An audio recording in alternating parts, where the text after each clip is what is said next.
Phone ஸ்ட்ரென்த்தை வந்து maintain பண்ணுறது ரொம்ப அவசியமா சார்? முதுமை அடைய அடைய ஒருத்தருடைய மொபிலிட்டின்னு சொல்லுவாங்க இல்லையா, ஒரு இடத்துல இருந்து போகிறது வர்றது எல்லாமே சிரமமாக இருக்கும். அந்த நேரத்தில் வந்து நம்ம உடம்புக்கு வந்து தூண் மாதிரி இருக்கிறது போன் தான். போன் எலும்பு நன்றாக இருந்தால் தான் அந்த தசைநார்கள் நன்றாக இருக்கும். அப்போ தான் நம்மளால் எல்லா வேலைகளையும் செய்ய முடியும். இந்த போன் வந்து வீக்காக இருந்தால் நம்ம எப்படி அதை தெரிஞ்சுக்கலாம்? ஏதாவது இயர்லி சிம்டம்ஸ் ஏதாவது இருக்குங்களா? இல்லை, அந்த மாதிரி சிம்டம் எதுவும் கிடையாது போன் வீக் ஆகிறதுக்கு. இந்த எலும்பு வந்து ரொம்ப சென்சிட்டிவான ஒரு எலும்பு அப்படின்னு சொன்னால் நீங்கள் எதை சொல்றீங்க டாக்டர்? காலில் 2 எலும்பு இருக்குது, ஒன்று டிபியா, இன்னொன்று ஃபிபுலா. ஃபிபுலான்ற எலும்பு பார்த்தீங்கன்னா சின்னதாக இருக்கும். அந்த சின்ன எலும்பை வந்து நாங்கள் வந்து எங்கெங்கெல்லாம் எலும்பு தேவைப்படுதோ அப்போ வந்து ஒரு நோயாளி வந்து ஃபிபுலாவை எடுத்து நாங்கள் மற்றதுக்கு உபயோகப்படுத்துவோம். ஸோ இந்த கால்சியம் விட்டமின் டி இருக்குங்க பார்த்தீங்களா, இது வந்து போன் ஸ்ட்ரென்த்தை வந்து இன்க்ரீஸ் பண்ணுங்களா? இல்லை, கால்சியமும் விட்டமின் டியும் போன் ஸ்ட்ரென்த்துக்கு தேவை. அது இல்லைன்னா போன் வீக் ஆகிடும். Hello sir.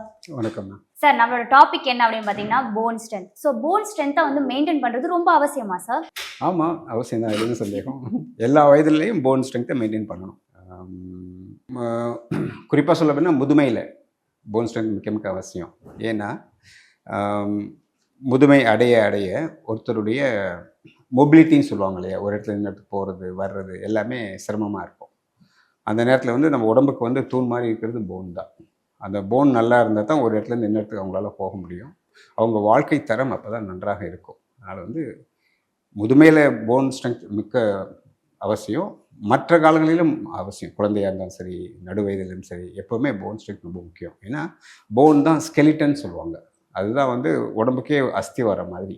உடம்புல எல்லா பகுதியிலையும் போன் இருக்குது, போன் இல்லாத பகுதியிலே இல்லை. அந்த எலும்பில் தான் தசைநார்கள்லாம் சேர்ந்துருக்கு. அந்த தசைநார்கள் தான் நமக்கு வந்து எல்லா விதமான என்ன சொல்கிறது ஆக்ஷன்ஸ் எல்லாத்துக்குமே தசைநார்கள் உபயோகமாக இருக்கும். அந்த போன் எலும்பு நன்றாக இருந்தால் தான் அந்த தசைநார்கள் நன்றாக இருக்கும். அப்போ தான் நம்மளால் எல்லா வேலைகளையும் செய்ய முடியும். அதில் போன் அதனுடைய ஹெல்த் வந்து முக்கியன்றதில் எந்த வித மாற்று கருத்தும் இல்லை. அப்போ எந்த எந்த ஒரு ஏஜ் கேட்டகரியே இல்லைங்களா சார்? போன் வந்து ஹெல்த்தாக இருக்கணும், இந்த ஏஜ் அந்த ஏஜ்லாம் கிடையாது அப்படின்னு? ஹெல்த் எல்லா ஏஜ்லேயும் முக்கியம் தானே. கரெக்டு தான். குழந்தையாக இருந்தாலும் சரி, யாராக இருந்தாலும் சரி, அது மாதிரி போன் ஹெல்த்தும் முக்கியம் தான், எல்லா இதுலேயும் முக்கியம் தான். இந்த போன் வந்து வீக்காக இருந்தால் நம்ம எப்படி அதை தெரிஞ்சுக்கலாம்? ஏதாவது இயர்லி சிம்டம்ஸ் ஏதாவது இருக்குங்களா? இல்லை, அந்த மாதிரி சிம்டம் எதுவும் கிடையாது போன் வீக் ஆகிறதுக்கு. இப்போ வந்து எளிதில் போன் உடையுதுன்னு வச்சுக்கோங்களேன். நார்மலாக வந்து ஒரு வேலை செய்கிறோம், பில்டராங்க ஒருத்தங்க, சும்மா இந்த லைட் ஃபால்னு வச்சுக்கோங்களேன். அதுக்கு வந்து நார்மலாக வந்து எலும்பு உடையாது, ஆனால் அவங்க உடைஞ்சிருச்சு அப்படின்னா அப்போ நமக்கு தெரியும் எலும்பு வீக்காக இருக்குது அப்படின்னு. இது யூஸ்வலாக வயதானவங்களுக்கு தான் ஏற்படும் அந்த மாதிரி. அது ஆஸ்டியோபோரோசிஸ் அப்படின்னு சொல்லுவாங்க. ஆஸ்டியோபோரோசிஸ்னால் அந்த போனுடைய மாஸ் கம்மியாயிடும். உடம்புல போனுக்கு இவ்வளோ பர்சன்டேஜ் இருக்கணும்னு சொல்லி ஒரு கணக்கு இருக்குது. அது கம்மியாயிடுச்சுன்னா அது ஆஸ்டியோபோரோசிஸ்னு பேர். அந்த ஆஸ்டியோபோரோசிஸில் பார்த்தீங்கன்னா போனுடைய குவாலிட்டி கம்மியாயிடும், அவ்வளோ ஸ்ட்ரென்த் இருக்காது. அதனால் நார்மலாக வந்து ஒரு 40 வயசில் அதே ஆள் விழுந்திருந்தாங்கன்னா எந்திரிச்சிருப்பாங்க எந்த வித அடி இல்லாமல். அவங்க விழும்போது வயதாகி 60-65 வயசில் விழும்போது அவங்களுக்கு வந்து போன் வந்து உடஞ்சிடும், ஃப்ராக்சர் ஆகிடும். அப்போ நம்ம புரிஞ்சிக்கலாம், ஓ ஆஸ்டியோபோரோசிஸ் இருக்குது அப்படின்னு சொல்லிட்டு. அது மாதிரி நம்ம சந்தேகப்பட்டோம்னா அதுக்கான தனியாக இதெல்லாம் இருக்குது, டெஸ்ட்லாம் பண்ணி பார்க்கலாம். எக்ஸ்ரேலேயே சில நேரங்கள் தெரியும், எல்லா நேரங்களும் எக்ஸ்ரேலே தெரியாது. அதுக்குன்னு சொல்லி டெக்ஸா ஸ்கேன் ஒன்று இருக்குது. அது வந்து எவ்வளோ போன் டென்சிட்டி இருக்குது, எந்த அளவுக்கு கம்மியாக இருக்குது அப்படின்னு சொல்லும். அதை பார்த்து நம்ம அதுக்கேற்ற மாதிரி வைத்தியம் பண்ணிக்கலாம். டாக்டர், இப்போ நம்ம உடம்புல வந்து எலும்பு, இப்போ இந்த எலும்பு வந்து ரொம்ப சென்சிட்டிவான ஒரு எலும்பு அப்படின்னு சொன்னால் நீங்கள் எதை சொல்வீங்க டாக்டர்? அந்த மாதிரி எதுவுமே இல்லைம்மா. சென்சிட்டிவான எலும்பு, எல்லா எலும்புமே சென்சிட்டிவ் தான். ஒவ்வொரு எலும்பும் ஒரு காரணத்துக்காக படைக்கப்பட்டிருக்கு. அந்த மாதிரி எதுவுமே சொல்ல முடியாது. எல்லா எலும்புமே முக்கியம்தான், எந்த எலும்பும் வேணாம்னு சொல்ல முடியாது. ஆனால் நீ கேட்ட கேள்விக்கு பதில் சொல்கிறதுக்கு என்ன சொல்லலாம் அப்படின்னா, காலில் 2 எலும்பு இருக்குது, ஒன்று டிபியா, இன்னொன்று ஃபிபுலா. ஃபிபுலான்ற எலும்பு பார்த்திங்கன்னா சின்னதாக இருக்கும். அந்த சின்ன எலும்பை வந்து நாங்கள் வந்து எங்கெங்கெல்லாம் எலும்பு தேவைப்படுதோ அப்போ வந்து ஒரு நோயாளி வந்து ஃபிபுலாவை எடுத்து நாங்கள் மற்றத்தில் உபயோகப்படுத்துவோம். அப்போ வந்து அந்த எலும்பு எல்லாமே நம்ம வந்து நடக்க முடியும், எல்லாம் பண்ண முடியும். நீங்கள் கேட்ட கேள்விக்காக பதிலாக தான் நான் சொல்கிறேன். ஃபிபுலான்ற எலும்பு வந்து ஒரு ஸ்பேர் போன் மாதிரி நம்ம உடம்புல இருக்குது. ஆனால் அதுக்கும் ஒரு காரணம் இருக்குது, அதுக்காக தான் இருக்குது. அப்போ தான் அந்த காலுக்கு வந்து ஸ்ட்ரென்த் இருக்கும், ஸ்டெபிலிட்டி இருக்கும், அந்த மசில் அட்டாச்மெண்ட்ஸ் இருக்கனால நல்ல கால் தசைகள் நல்லா வேலை செய்யும். அது மாதிரி இருக்க ஃபங்க்ஷன் இருந்தாலும் உங்கள் கேள்வி பதில் சொல்கிறதுக்காக ஃபிபுலான்ற போன் ஸ்பேர் போன் எடுத்துக்கலாம். இந்த போன் ஸ்ட்ரென்த்துக்கு வந்து எக்ஸசைஸ் அப்படின்றது ரொம்ப முக்கியமான ஒரு விஷயம். ஸோ வந்து ஒரு ஏஜ் கேட்டகரிக்கு இந்தந்த எக்ஸசைஸ் பண்ணால் போன் ரொம்ப ஸ்ட்ரென்த்தாக இருக்கும் அப்படின்ற மாதிரி ஏதாவது இருக்குங்களா? இல்லை, போன் ஸ்ட்ரென்த் எப்படி வரும் அப்படின்னா, போனில் தான் எல்லா மசில்ஸும் அட்டாச் ஆகிருக்கு. அந்த போனுக்கு ரத்த ஓட்டம் எப்போ போகும் அப்படின்னா, அந்த மசில்ஸ் வந்து வேலை செய்யும்போது அந்த போன் மேலே இருக்க பெரியாஸ்டியம்னு ஒரு மெம்பரேன் இருக்குது, அதை பிடிச்சி இழுக்கும்.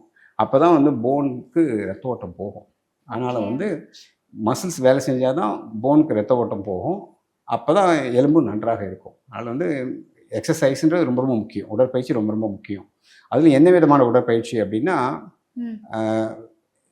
இந்த வெயிட் லிஃப்டிங் சொல்கிறாங்க இல்லையா, அந்த மாதிரி ஸ்ட்ரெஸ் கொடுக்குற உடற்பயிற்சி தான் நல்லது. இப்போ நடக்கிறதுனால வந்து போனு பெருசாக ஸ்ட்ரென்த் ஆகாது.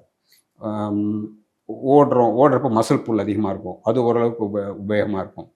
அதை விட உபயோகமாக இருக்கிறது வந்து இந்த வீட்டு வேலைகள்லாம் செய்யும்போது வெயிட் தூக்குறது, அந்த மாதிரி வேலைகள் செஞ்சிங்கன்னா எலும்பு வந்து நல்லாயிருக்கும். நீங்கள் சொல்கிறத பார்க்கும்போது இது வந்து யங்ஸ்டர்ஸ் வந்து அவங்களால தூக்க முடியும். ஸோ அது வந்து போன் ஸ்ட்ரென்த் கரெக்டாக இருக்கும் டாக்டர். பட் ஆனால் அந்த வயசானவங்களுக்கு வந்து அவங்க ஏதாவது ஒர்க் பண்ணால் தான் அவங்களுக்கு கொஞ்சம் ஸ்ட்ரென்த் கிடைக்குங்களா? அவங்களுக்கு வந்து எந்த மாதிரி பயிற்சி பண்ணால் கரெக்டாக இருக்கும்? பயிற்சியில் நம்ம வீட்டு வேலைகள் செஞ்சுட்டு இருந்தாலே போதும். குனிஞ்சு நிமிடுறது, வீட்டு வேலை செய்கிறது, துணி துவைக்கிறது, தண்ணி எடுக்கிறது, அந்த இடத்துல இதெல்லாம் செஞ்சுட்டு இருப்பாங்க. தோட்ட வேலை செய்கிறது, இதெல்லாம் செஞ்சுட்டு கிராமத்தில் இருக்க பெண்களுக்கு பார்த்தீங்கன்னா அந்த ஆஸ்டியோபோரோசிஸ்ன்ற இது வரவே வராது.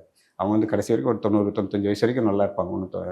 ஆனால் இப்போல்லாம் அந்த நவீன காலத்தில் வந்து இந்த வேலையெல்லாம் இயந்திரங்கள் வந்துட்டனால இப்போ வந்து இந்த மாதிரி ஆஸ்டியோபோரோசிஸ்னால் 40-45 பார்க்க முடியுது.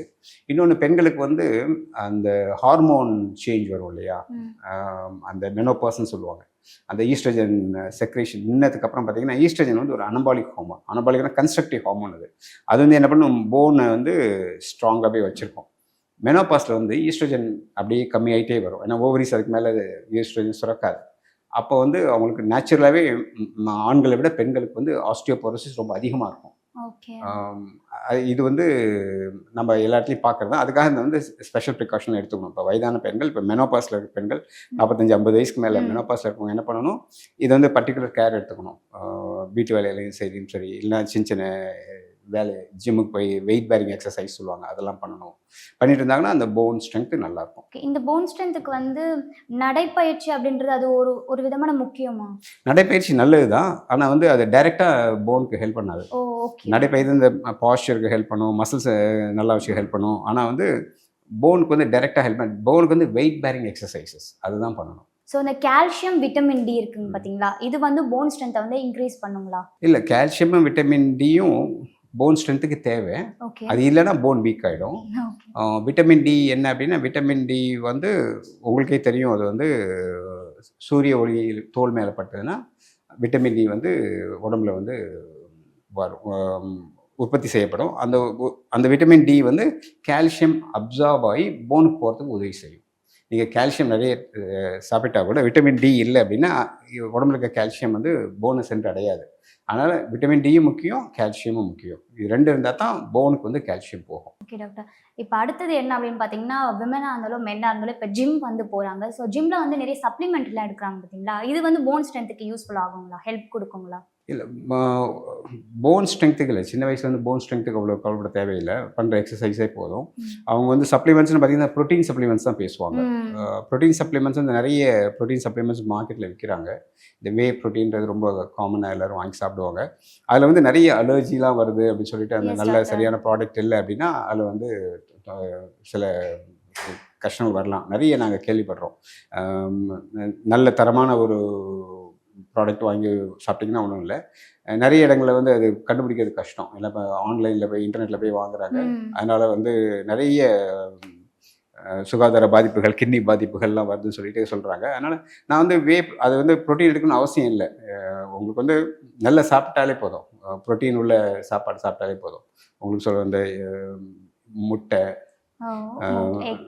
நான் வெஜிடேரியனில் வந்து மட்டன், அப்புறம் வந்து சிக்கன், ஃபிஷ்ஷு, இதெல்லாம் சாப்பிட்டீங்கன்னாவே அதில் இருக்க ப்ரோட்டீனே போதும். கூட எக்ஸசைஸ் பண்ணால் அதுவே உங்கள் மசில்ஸ் எல்லாம் பில்டப் பண்ணுறதுக்கு இது எல்லா கேட்டகரிக்குமா டாக்டர்? ஐ மீன் எல்லா ஏஜ் கேட்டகரிக்கும் இந்த ஃபிஷ்லேருந்து நான்வெஜ் எல்லாம்? ஆமாம், ப்ரோட்டீன் தானே. Protein some form of protein. இப்போ நான் வெஜிடேரியனுக்கும் தொந்தரவு இல்லை. ப்ரோட்டீன் எல்லா நான் வெஜிடேரியன் சோர்ஸ்லேருந்து வரும். வெஜிடேரியன்ஸ் தான் ப்ரோட்டீன் கொஞ்சம் கஷ்டப்படணும்.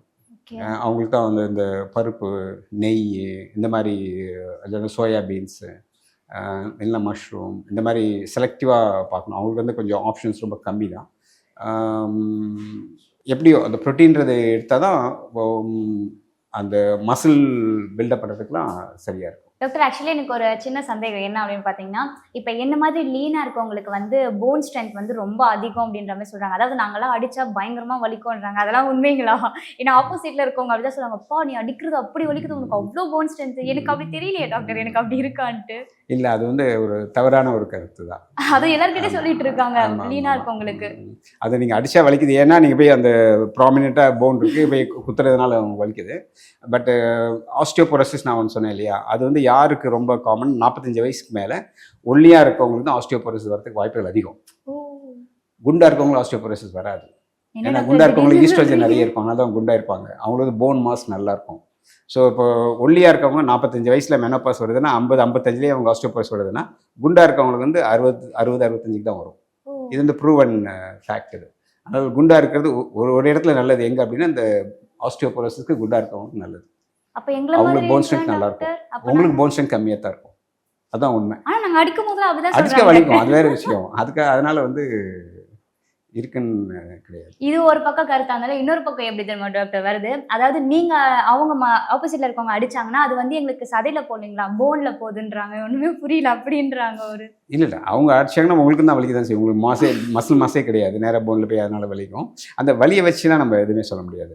இப்போ வந்து அந்த போன் வந்து உங்க வெயிட்ல எத்தனை பெர்சன்டேஜ் இருக்கு அதான் கணக்கு. இப்போ அவங்களுக்கு வந்து குண்டா இருக்கவங்களுக்கு பார்த்தீங்கன்னா, அதிகமான பெர்சன்டேஜ் இருக்கும். அதனால வந்து ஆஸ்டியோபோரோசிஸ் மெதுவா தான் வரும். போன் ஸ்ட்ரென்த் அதிகமா இருக்கும் குண்டா இருக்கவங்களுக்கு. Okay doctor. ஸோ போன் ஸ்ட்ரென்த்துக்கு வந்து என்னென்ன ஃபுட் வந்து எடுக்கணும் அப்படின்றத சொல்லிட்டீங்க. ஸோ வந்து எக்கு, ஃபிஷ்ஷஸ் அது சொன்னீங்க. இத தாண்டி சில ஃபுட்ஸ்லாம் அவாய்ட் பண்றதுன்னு ஒண்ணு இருக்குங்க பார்த்தீங்களா? அதெல்லாம் என்னென்ன ஃபுட்ஸ் அவாய்ட் பண்ணா நம்ம போன் வந்து பயங்கர ஸ்ட்ரென்த்தா இருக்கும்? அந்த மாரி எதுவுமே இல்ல. நம்ம போனுக்கு வந்து அந்த மாரி அவாய்ட் பண்ற ஃபுட்டும் ஓகே. கிடையாது. அவாய்ட் பண்ற ஃபுட் வந்து யூசுவலா வந்து அந்த இதுக்கு தான் சொல்லுவாங்க. இருதயத்துக்கு மற்றபடி அலர்ஜி இருந்தால் அவாய்ட் பண்ணணும். இல்லை வந்து குடலுக்கு ஒவ்வாமை அதுக்கு தான் அவாய்டிங் எல்லாம். மற்றபடி போனுக்கு அந்த மாதிரி அவாய்டிங் இது அது அப்படிலாம் எதுவுமே கிடையாது. எதுவுமே இல்லைங்களா?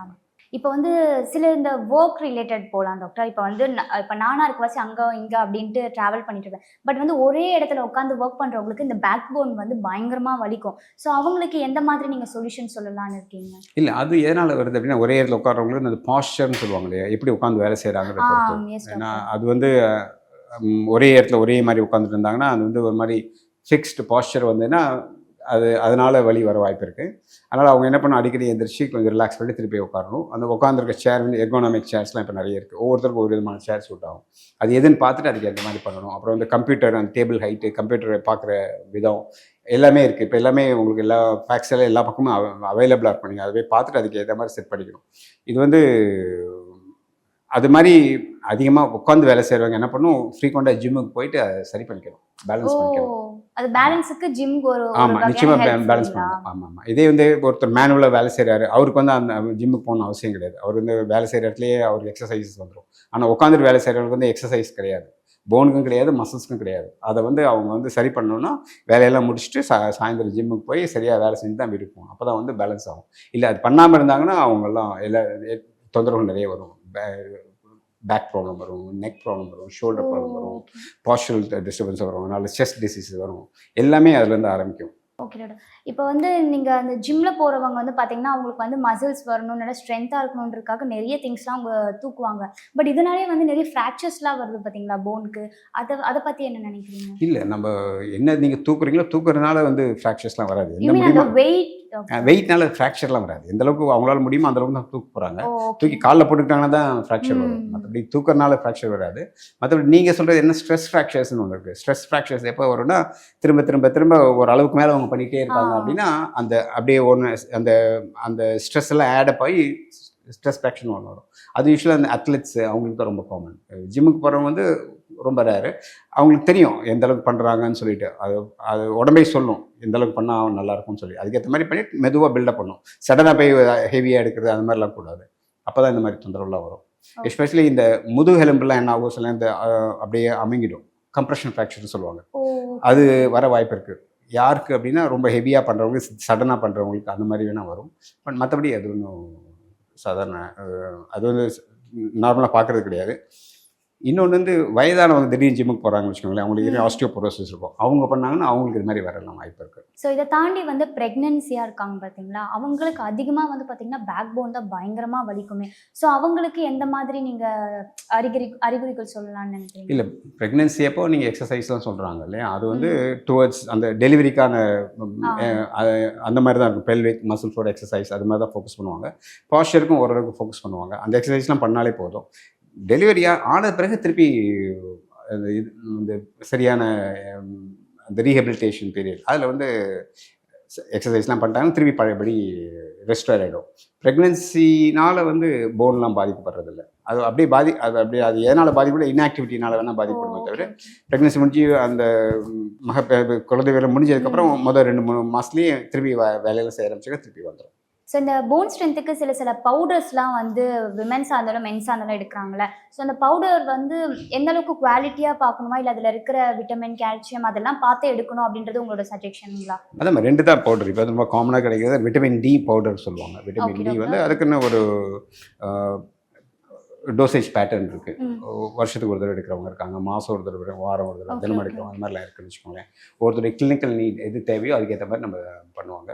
இப்போ ஜென்ரலாக இது மாதிரி ஆஸ்டியோபோரோசிஸ் எனக்கு வந்துடும். இப்போ 50 வயசில் ஒரு லேடி இருக்காங்க, அவங்களுக்கு வந்து பயமாக இருக்குது, எனக்கு ஆஸ்டியோபோரோஸ் வந்துடும், விட்டமின் டி நான் வந்து வெளியே சன்லைட் வெயிலே போகிறதில்லை அப்படின்னா அவங்க வந்து என்ன பண்ணலாம், அவங்க பக்கத்துக்கு டாக்டர்கிட்ட பேசி அந்த விட்டமின் டி வந்து வாரம் ஒரு தடவை அப்படின்னு சொல்லி ஒரு தொடர்ந்து 8 வாரம் எடுத்துக்கிட்டாங்கன்னா ஒரு வருஷத்துக்கான விட்டமின் டி நமக்கு அதில் கிடச்சிடும். அப்புறம் திருப்பி அடுத்த வருஷம் தேவைன்னு எடுத்துக்கலாம். ஆனால் நல்லது சரியான இது என்ன அப்படின்னா, இப்போ வெயிலில் நிற்கணும். ஆமாம், வெயிலில் நிற்கணும். அந்த விஷயம் என்ன சொல்லுவாங்கன்னா, மார்னிங் 11 to ஈவினிங் 3 இந்த ஸ்பெக்ட்ரம் தான் ரொம்ப நல்லது அப்படின்னு சொல்லுவாங்க. கை கால் ஏதோ படுற மாதிரி, முகமாக படுற மாதிரி வெயிலில் நின்னீங்கன்னாவே போதும், உடம்புல வந்து விட்டமின் டி வந்துடும். Vitamin D. Okay doctor. So final question வந்து என்ன அப்படின்னு பார்த்தீங்கன்னா, ரெகுலராக போன் செக்அப் வந்து நம்ம எடுக்கணுமா டாக்டர்? போன் செக்அப் இல்லை, உங்கள் வந்து ரெகுலராக ஆக்டிவிட்டிஸ் இருந்தாலே போதும், போன் நல்லா இருக்குன்னு அர்த்தம். நீங்கள் வந்து எழுந்திரிச்சு நிற்கிறீங்க, நடக்கிறீங்க, உங்கள் பாஸ்டர் நல்லா இருக்குது, வேலையெல்லாம் செய்ய முடியுது அப்படின்னாவே போன் நல்லா இருக்குன்னு அர்த்தம். மற்றபடி ஏதாவது கம்ப்ளைண்ட்ஸ்னு வந்தால் தான் போன் பார்க்கணும். ஜென்ரலாக போன் வந்து இதெல்லாம் கொடுக்காது, வலியெல்லாம் கொடுக்காது, ஜாயிண்ட் வலி கொடுக்கும். ஜாயிண்ட் வலி. ஆமாம், போன் ஜாயிண்ட் 2 சேர்த்து தான் ஸ்கெலிட்டன் இல்லையா. ஜாயிண்ட்டுங்கிறது வந்து நம்ம மடக்கிறதுக்கு, நிற்கிறதுக்கு எல்லாத்துக்குமே காலில் ஜாயின்ட்ஸ் இருக்குது, கையில் ஜாயிண்ட் இருக்குது, விரலில் ஜாயிண்ட் இருக்குது. ஸோ ஜாயிண்ட் வந்து மூவ் பண்ணுறதுனால எனி மூவிங் பார்ட் வந்து தேஞ்சு போகும் இல்லையா. இப்போ காரில் டயர் இருக்குது, தேஞ்சு போகிற மாதிரி உடம்புலேயே அந்த ஜாயிண்ட் வந்து மூவ் பண்ணுறதுனால தேஞ்சு போகும். அது வந்து அங்கே வேணால் வலி வரும், பட் ஜென்ரலாக போனில் வலி வராது. போனில் வியாதிகள் வந்தால் வலி வரும். Okay, thank you so much doctor. கண்டிப்பாக இந்த வீடியோ வந்து எல்லாருக்குமே ரொம்ப யூஸ்ஃபுல்லாக இருக்கும். And thank you so much for coming. நன்றி.